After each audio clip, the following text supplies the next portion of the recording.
Welcome to the Doctors Making a Difference podcast. Doctors change lives every day, but what happens when life changes yours?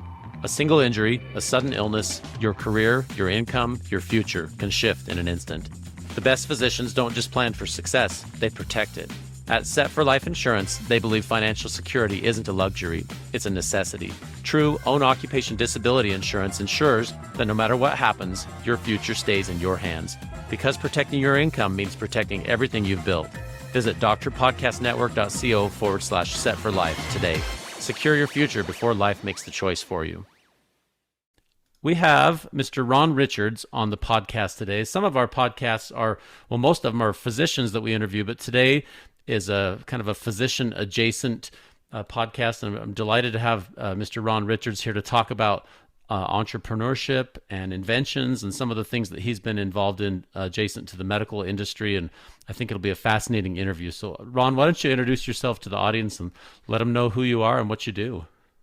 Yeah, thank you so much, Dr. Crane, for inviting me to speak on your show. I appreciate that. And a little bit about myself is I've been in the healthcare industry since 1973, a respiratory therapist and a paramedic. Worked in a teaching hospital for about 8 years. And that's where I got my first try at inventing something. I invented a communication board that was used with intubated patients that were on ventilators. When you're intubated, you lose your ability to speak. And that's a big thing for us because we take that for granted that we're going to be able to talk and communicate through speech. Well, unfortunately, when you get intubated, you lose that. And there's a lot of anxiety between the patient, the caregivers, the family. And so this invention, I was lucky to have a medical director who allowed me to develop this. It went on to be sold by a manufacturer of over 100,000 units in 10 years. And it was a global success.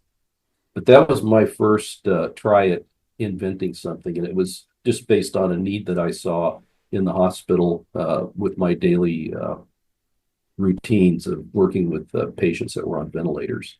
I then went on to open up a series of sleep centers that were located in about 10 different states. So I owned and operated a chain of sleep labs essentially back in the 1990s and in 2005. But in between there, I also worked for a number of major medical manufacturers, particularly with my background, it'd be in ventilators, pulmonary function devices, anesthesia machines, and went on to work with product management, product development, and ended up with 17 patents over a period of about 25 years. Most recently, I've started getting involved with AI, and I'm managing a software platform that does remote telehealth monitoring using a wide range of peripherals to look at blood pressure, diabetes, sleep apnea, pulse rate, saturation, heart rate variability, and a number of other things. So it's a SaaS-based kind of a platform model, and it seems like it's the way of the future with integrating that along with artificial intelligence. Fantastic. So I think I think we all start off just doing kind of our normal job, like all of us. And it's interesting when somebody has a new idea and says, "Hey, I bet I could make this a little bit better." And I think for me, and probably for most people, it starts off and then you take it to the idea stage and you say, okay, I see something that could be better about this. I wish we had something that made this better, but I'm so busy I don't have time to think about the next step. And I think it's interesting that you saw a need and you actually did something, and then it launched this whole career path that allowed you to understand that process of creation and sharing, and then you've been able to take it across multiple patents, and even now, this many years later, you're still working in that space. That's pretty cool. Yeah, it's been have had a wonderful life and got to meet a lot of different people through medicine, and also on the side, I've been lucky to tour and play music in a number of different venues, which has led me to have lifelong relationships with physicians who are also musicians. So it's been kind of a crossover blend of things. But yeah, it's one of those things, you and I talked a little bit about my book, Someday is Today. And the background behind that is an interesting story. I got invited to speak at Stanford to a group of physicians that were associated with the business part of Stanford. And these doctors had a desire to have a side gig or have a way to make additional income outside of their medical practices. But one of the theme or the thread throughout the group that I found interesting is it was their curiosity in creating, inventing something, getting a concept and taking it to commercialization or licensing it. They had a lot of different questions. So that was the background behind the book that I just wrote. And it just gives that general framework to help guide people who don't have experiences in business school or being an entrepreneur, how to take the first steps. You know, it's like eating an elephant one bite at a time. Well, so let's come back to that. I want to backtrack a little bit. So go back to the genesis of Ron Richards. You know, you started.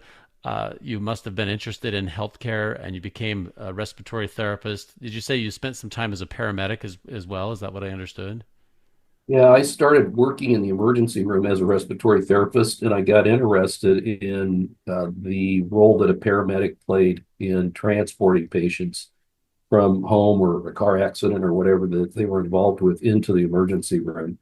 And so oftentimes I would start talking with paramedics involved with a patient that they'd brought in and got really interested in, this is the tip of the spear. This is where a lot of action happens and you can make, great decisions or, you do a lot of things on the fly, but these people are somewhat entrepreneurial in the way they approach medicine and they've got to think outside the box a lot of times because you're confronted with thousands of different scenarios when you go out in the field and start working with different accidents. Oh yeah, you're not in a controlled environment when you show up. Not You at try to all. control it, but it's chaos. I've been the director of our local EMT agency for the last 12 years or so here, and I'm often just amazed by the situations people find themselves in these crazy, uncontrolled environments, and yet you're trying to provide just exactly what the person needs in that chaotic environment so that we can bring them into a place where they are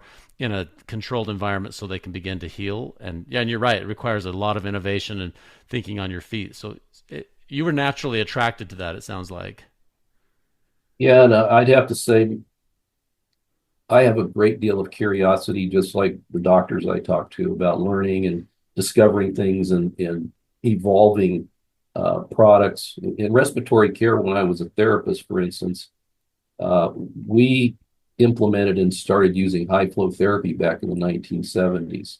And it was all put together with just pieces and parts from different manufacturers to accomplish that. And then we made a diagram of it. And I was lucky to work at a teaching hospital where, we could think outside the box and do things. And then we shared that with a number of other teaching institutions. And that became kind of a standard of care for high flow therapy.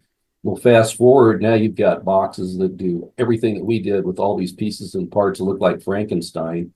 And it's all in a nice little neat package to do high flow therapy. And it's now become kind of the mainstay to treat COVID and COPD in the hospital setting. Oh yeah, we use high flow oxygen all the time for patients that Mhm. come in, and you're right. Yeah, I've thought about that on a number of inventions. Who was the first one to ever think about using this? And on many different fronts, but especially at a teaching institution, you're surrounded by a lot of people who have a little bit of space and freedom to think outside the box and be creative, and that's interesting. Did you start out at a teaching institution when you first got your first job was EMT and respiratory? Yes, yeah, I did. It was in Wichita, Kansas at Wesley Medical Center. And at that time, it was around a 500 bed hospital. So My, it's a my big medical institution. director was an anesthesiologist, which was also a little bit odd, but back then respiratory care and anesthesia kind of overlapped. And I was oftentimes brought into the OR to help with a patient that was needing ventilation in addition to while they were under anesthesia and having surgery. Yeah, well, I work in a rural environment, and we use our EMTs and our respiratory therapists to the full extent of their licensing. For sure, we put them to work when they show up. Usually, we're needing help with a whole bunch of stuff, and anybody with the skill set gets to use that skill set, and it makes a big difference for the patients who are being served by that, for sure. Absolutely. So when you're going along, How did you, I want to get into the book and some of the specific things that you teach in that, but on that very first one, when you decided, hey, we need to have a way for people to communicate who are intubated but conscious, how did you decide take that from this idea to actually doing it? Because that's like I say, most people, those ideas stop there because you say, I don't have time or I don't have the resources to put this together. I was curious how you went through that first one.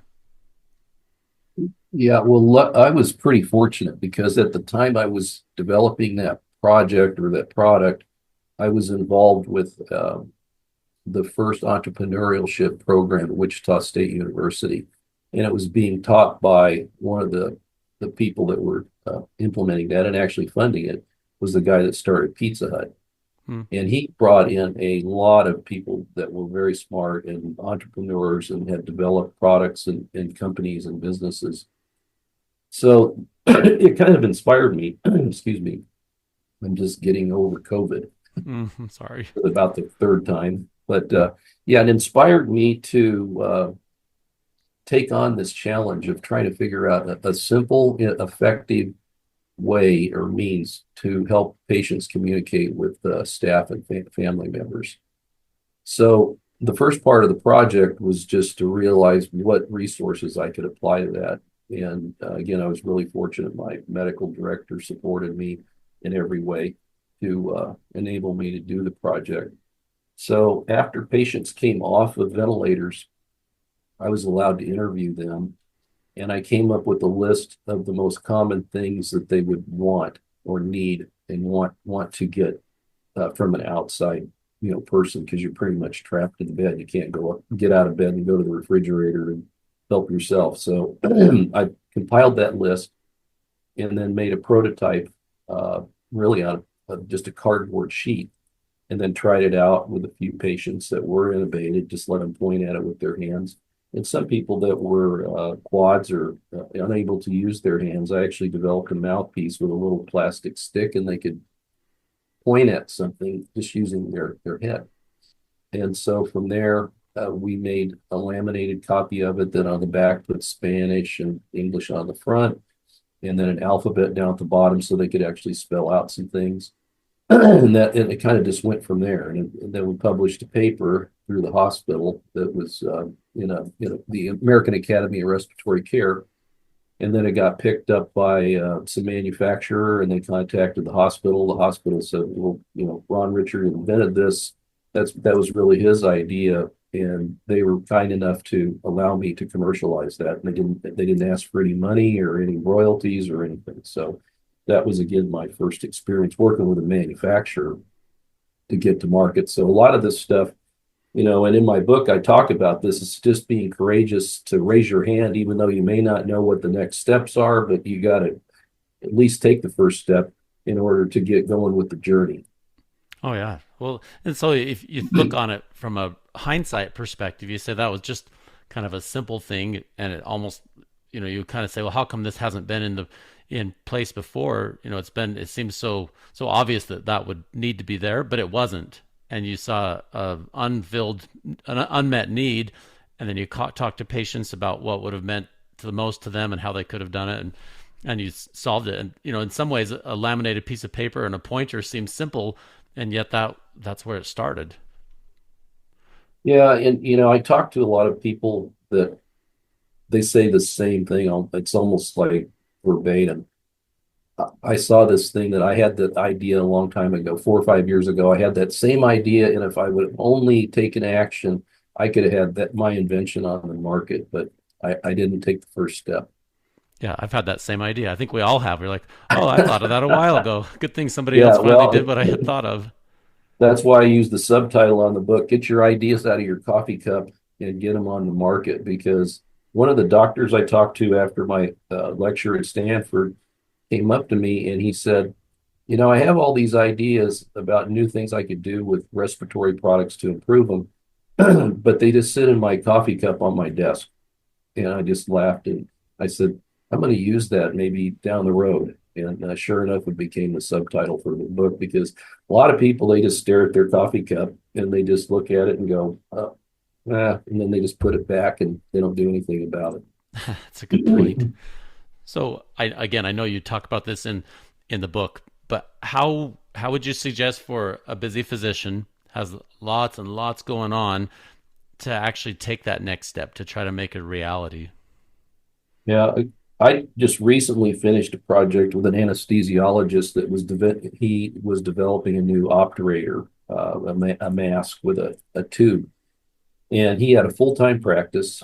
Uh, he was self-funded. He didn't go out to anybody to ask for funding. He did his own research for patents and saved a lot of money that way. But I could tell he was very stressed out because time is something that we can't replace. I mean, we can make more money, work harder, but replacing time, and it took time away from his family. He was working weekends on this idea.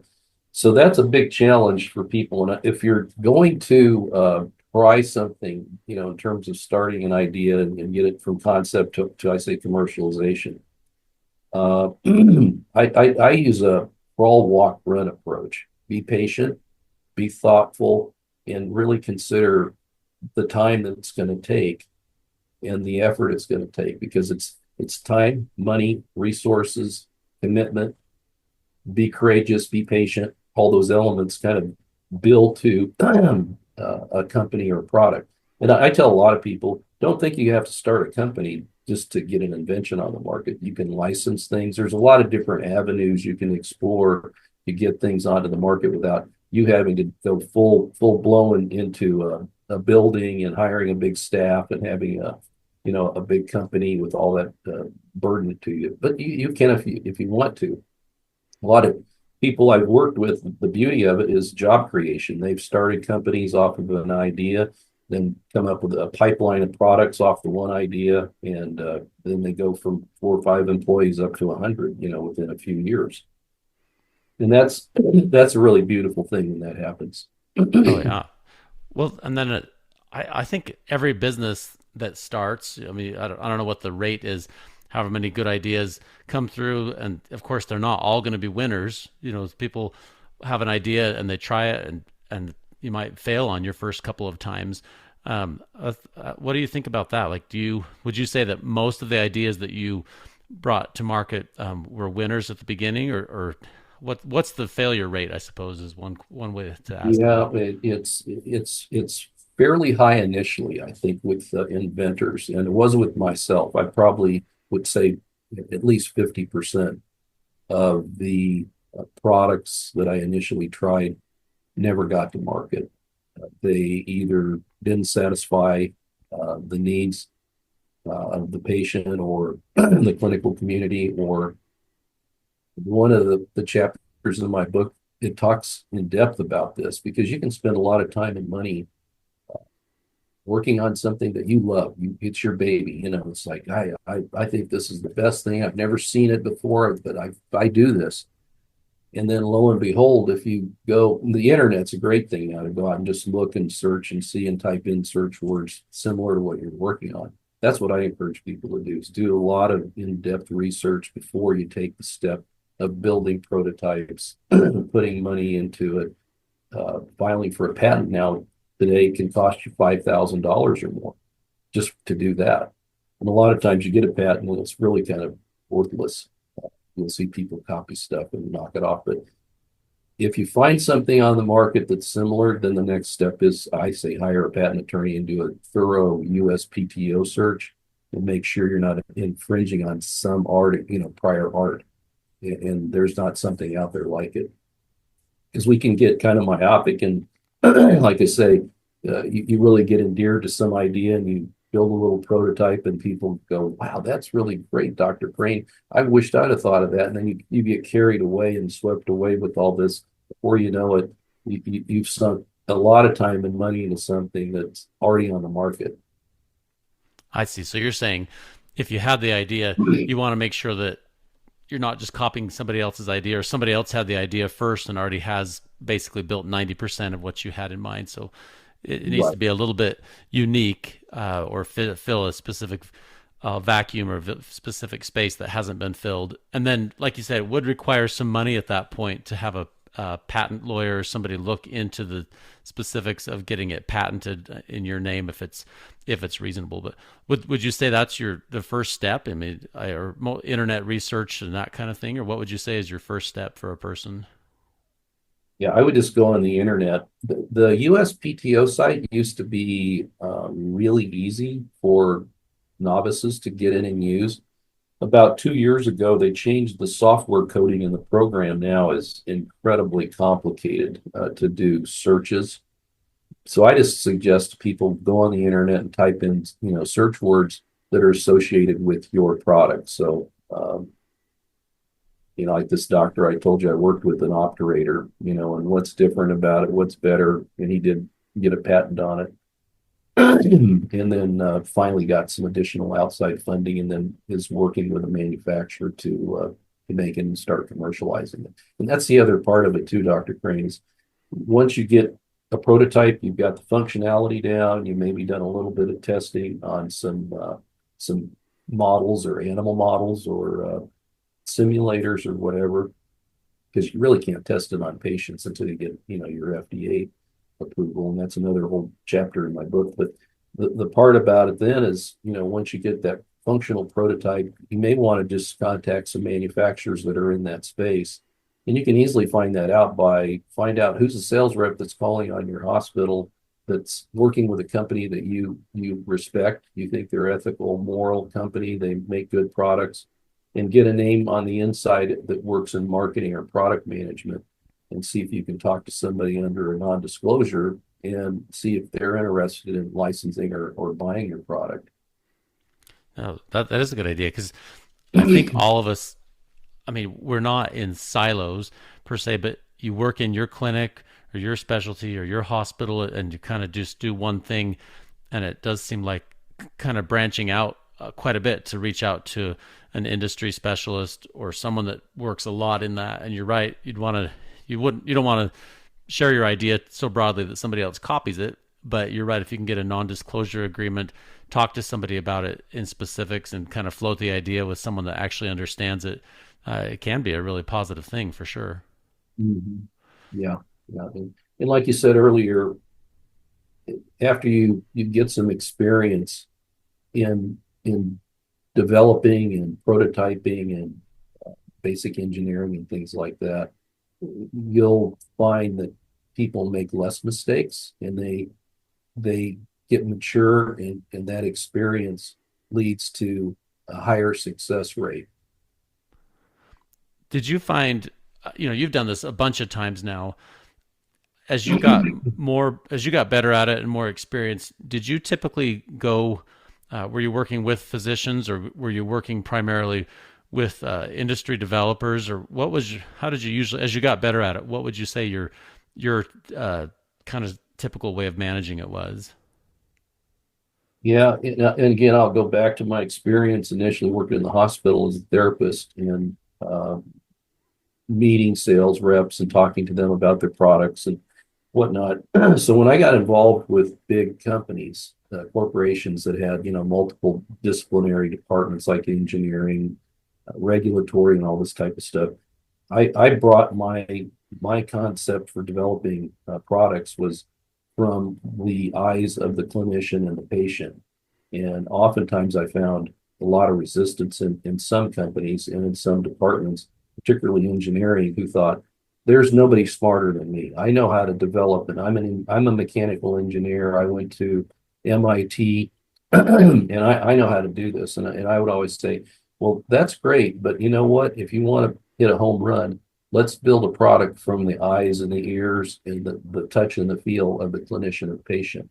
So oftentimes we would engage with, under consulting agreements, usually bring in who we thought were key opinion leaders to look at a product in different phases. So it would be, here's the initial concept. Okay, we'll talk through it. Then we'll build a little prototype. We would let them use it in a lab setting, get some more feedback, maybe do some focus groups with respiratory therapists or doctors, and then from there evolve the project to where we're checking off the boxes. And that type of phase gate step process, it ensures a higher degree of success when you go to market, If you don't do those things, what I've learned is just the opposite. You end up launching a product and then having version one, version two, version three within the first year, because now all of a sudden you've got the whole population of therapists and clinicians using something, calling up your customer service, telling them, how did you ever design this? This thing is completely backwards. And so you don't want that. You want to go to market with what you feel like is a 10, uh, is a home run, not something that's just mediocre. Yeah. Well, and that's a little bit tricky because, like you said, you can't really test things on patients unless you go through an IRB process or an FDA approval process initially. So it is a little bit tricky to test some of those. I've seen, like for example, on endoscopy, colonoscopy patients. Recently, somebody came out with a strap that goes around the abdomen just to make it so that the colonoscope is less likely to loop, rather than having an assistant put pressure on the abdomen so much. They use this strap that goes around the abdomen, and it's been a wonderful invention. But I think it's interesting. It really is just a Velcro strap that goes around a person's body, and Simple. it's simple, it's very effective, and it's interesting. You wouldn't really be able to test it on animals so much. You had to kind of get concept, proof of concept, and bring it to market. And it's an idea that I think everybody's like, oh, I should have thought of that. And probably people did use it informally, but now they've got a name brand product that you can order, and it works so well for patients, and it seems to be covered well enough by the hospitals that it doesn't seem to add much to the cost and increases efficiency. But things like that, I think are interesting. How you would actually bring that to market. I'm assuming they had to do work with some industry leaders and have it tested out, or get an IRB approval to test it in a patient setting. Maybe in a university. But it is interesting to see how you would actually bring something like that to light. Yeah. I oftentimes, if I had questions about specific things related to how a patient was going to interact with the device that we were working on, would not hesitate to get an IRB put together and work with usually at least two to three centers that would cooperate, use the same protocol, use the same prototypes, and then gather information that we wanted to learn about what we could learn under an IRB setting. So I'm glad you brought that up, because that is a good way to legally go forward and test something prior to getting your 510K. Yeah. Well, and another direction I wanted to ask you a little bit is, as people have done this, you have to be careful not to take so much risk that you put your finances in risk, because you don't want it may or may not work, but it also has the potential to be its own revenue generator and contribute to financial independence and the ability for a physician or any other health professional to have a different revenue stream, so that you can continue to create. And I think that's basically what you discovered. You had some success, and then you were able to learn how to do it more and more. Curious about any comments you have regarding the finances of this, because that becomes one of the challenges to do something like this. Mhm. Yeah, like I mentioned, that one doctor, he self-funded for a while, and then ended up raising money through a venture capital. And in my book, I talk about there's really four methods or four means by which you can raise money. And there's a fifth, and I'll talk a little bit about how it's becoming more popular. But the first is self-funding. Second, family and friends. Third would be venture capital. Venture capitalists typically fund things that are pioneering, innovative, low risk, and have a good ROI, return on their investment, and kind of become the springboard for an entrepreneur or an inventor. And they'll usually, their appetite for investment is between $1 and $3 million. Once you start commercializing a product and you start seeing sales ramp up beyond 10 million, that's kind of the threshold. You'll be then in you'll kind of transition away from VC partnerships and money, and probably get more involved with private equity, because they're going to want to fund things that are between 10 and 50 to 100 million. Hmm. And they'll take a semi-mature company and they'll become an accelerator for it. They'll put in funding. They'll also have strategic relationships with companies or hospitals that you can get your products into, or the VA, or government contracts and so on. So those are the kind of the four ways. The fifth one that's emerging is, and I'm kind of surprised, but there's a lot of GoFundMe opportunities that have popped up on the market, and there's other options besides GoFundMe. But I've seen some doctors and medical entrepreneurs raise quite a bit of money through GoFundMe. And the person Like, who's contributing on GoFundMe they don't get a piece of it if they are successful. It really is just somebody who says, I want to see this idea come to light, so yeah, much so that I'll contribute a small amount to that effort. yeah, usually it's around $100 or something like that. But yeah, they don't get a device to use, obviously, because it's under 510(k), unless they have a doctor that'll prescribe it for them once it gets on the market. Hmm. Yeah, that is interesting. And on the backside of it, if somebody is successful with it, once if somebody says, "Look, I'm the inventor of it, but I worked with private equity, or um, I worked with all these funding mechanisms," does the person who is the owner of it still? How much of the royalties do they maintain? Are they able to derive an income from it at that point when you have all these other investors involved? Yeah, that's the trick, is to maintain controlling interest and ownership, and don't lose that, because that's very valuable down the road. Uh, and the percentage that a private equity or VC is going to take, it's going to vary. And it's just all negotiations. But you don't want to give up 51%. You want to maintain control for a number of different reasons. And I didn't answer your earlier question about um, it. You asked about how much money would you invest. It's kind of like going to Vegas and putting a cap on how much am I willing to lose or gamble. And that's kind of the way I look at this too. I've self-funded. I've worked with VCs. I've worked with private equity, um, friends and family. Pretty much all of it. But you have to decide, uh, just like you do with other investments, like how much stock am I going to buy? How much Costco am I willing to risk? Is the stock going to go up or going to go down?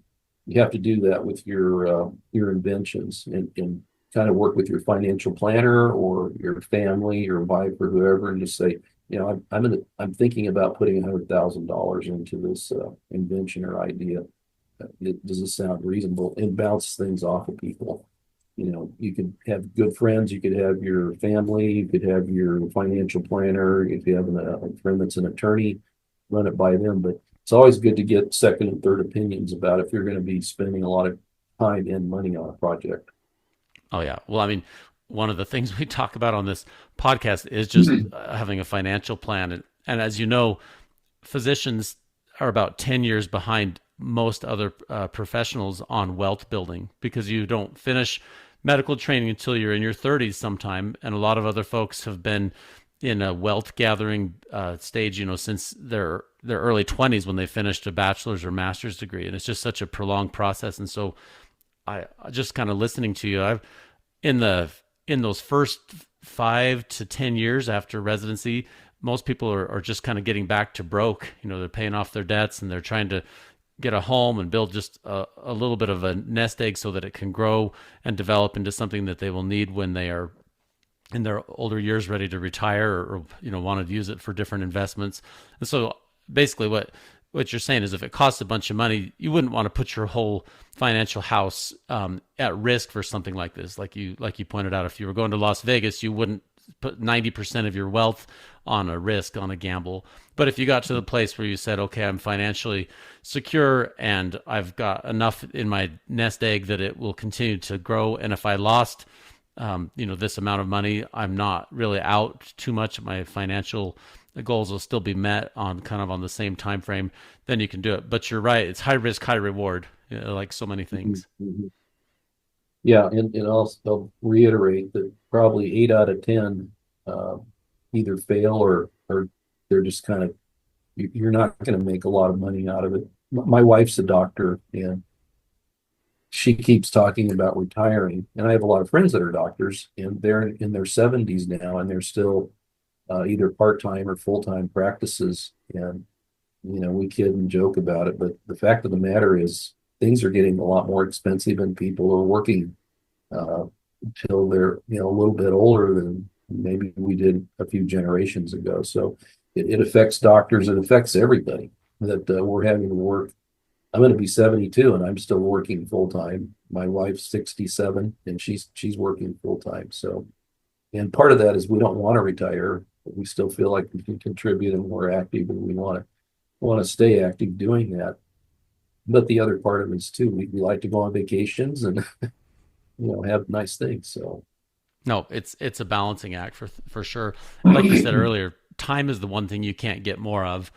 And so you just have to play your financial cards right. But if you have a winner of an idea, I think basically talking to you, I think that's what you would say is look into it, try it out, because eventually somebody else is going to probably come up with something pretty similar, and you'll come back and say, "Oh, I wish I had taken that to market myself, if I had just taken a little bit of time." But I would be nervous if somebody came to me in their first 5 to 10 years after residency and said, "I'm going to put $100,000 on this investment all at once," unless you had really saved carefully, or had no debt or something like that, because it is a little bit tricky in those early years. After people have kind of paid off their debts and are a little bit more financially secure, it seems like it would be an easier time to take some of those risks. mhm. Oh, Yeah. definitely. Yeah. So I want to hear a little bit about your musical career. That's been threaded through. When I read your profile, I thought, well, this is interesting. He's had this career that does all sorts of healthcare things and has worked with patents. But you've also been able to perform at hundreds of shows. I'm just curious, how did that interface with this? How did you get into music? I know that's not necessarily the topic of this podcast, but I think it's really interesting from a human interest standpoint. Mhm. Yeah, well, I've been interested in music since I was probably 8 or 9 years old. I started in the Texas Boys Choir doing Broadway musicals when I was 8 or 9 years old, and then from there I learned how to play saxophone, flute, harmonica, percussion, and that afforded me to get involved with a lot of different styles of music and different bands and tour up and down the West Coast with a lot of rock bands and blues bands. But I guess one of the things that came upon when I was working with people at Stanford, I met a lot of doctors there that were musicians, and the musical community, it's like it's a universal language when you start talking about music. It's like, hey, we're going to have a jam session over here at this bar. Why don't you come over tonight and set in? So I developed a lot of friendships and was able to play shows at venues all over the world. And a lot of times it was associated with medical events, like conferences and things like that. So, in fact, I'm going to do a show in Seattle in June with an all-star blues band, and I'm the only non-physician in the band. How interesting. Yeah. I was curious. I was going to ask if you were still doing it. It sounds like you are, and you found a bunch of doctors who are interested in music and finding, filling that part of their lives. And that's cool. You're right. Music is kind of a universal language for all of us. Everybody can enjoy a good concert, a good show, a good recording. Well, I think, like I say, with this, it's good to kind of go back with this, Ron, because people will look at something like this and say, "Oh, I could never do that. I could never be like Ron Richards, or I could never be like someone that's playing in the band." Or I mean, there's a lot of different things, but I think it's good best to just find what you're good at and try to be the best version of what you can be and take the opportunities that come. And I think that's essentially what you did. You had an opportunity that came, and you tried it with something fairly simple, and then you found a way forward to keep after it. And not only that, now you've been able to kind of coach other people into that.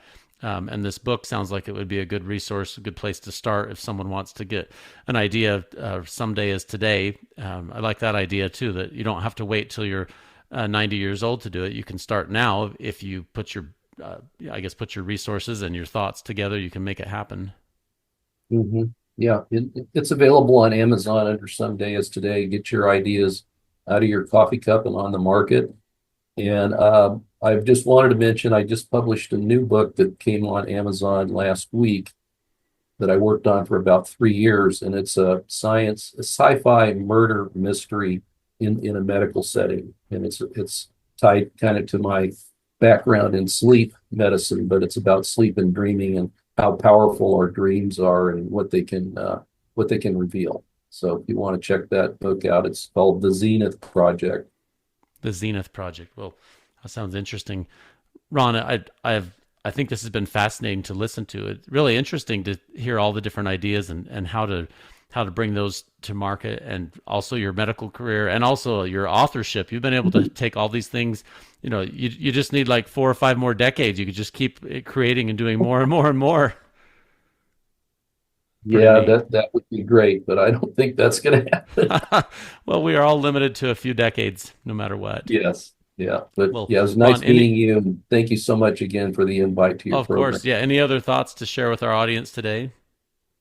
No, just be courageous and take the first step. If you've got a good idea, do the research on it and get comfortable with if I put time and money into this, it may be successful and may make you some additional side money, but also create jobs and give you the satisfaction of seeing something that you develop, get on the market, and actually used on patients. Oh, that's excellent. Well, I really appreciate you taking the time to do this, Ron, and I hope to catch up with you later. Thank you very much. All right. Thank you. Thanks. Thanks for tuning into the Doctors Making a Difference podcast. And thank you for what you do to help your patients and your community. Your work truly helps so many people. We produce this content to help you have the tools you need to stay in medicine and to highlight the amazing work being done by physicians around the world. Please note that while I am a physician, and many of the guests on this program are also physicians or other professionals, the discussions on this podcast do not represent my employer or any professional organizations to which I belong. This podcast is for your information and entertainment only, and should not be taken as professional advice. You should seek appropriate professional advice pertaining to your own situation. Please check out more of our content on our website, doctorsmakingadifference.com. Also, please follow, like, or subscribe on your podcast player or YouTube channel, and give us a 5-star rating. It really helps to spread the message. Finally, if you'd like to be a guest on the podcast, or if you'd like to nominate someone else to be a guest, please visit the website or email admin@doctorsmakingadifference.com. See you next time.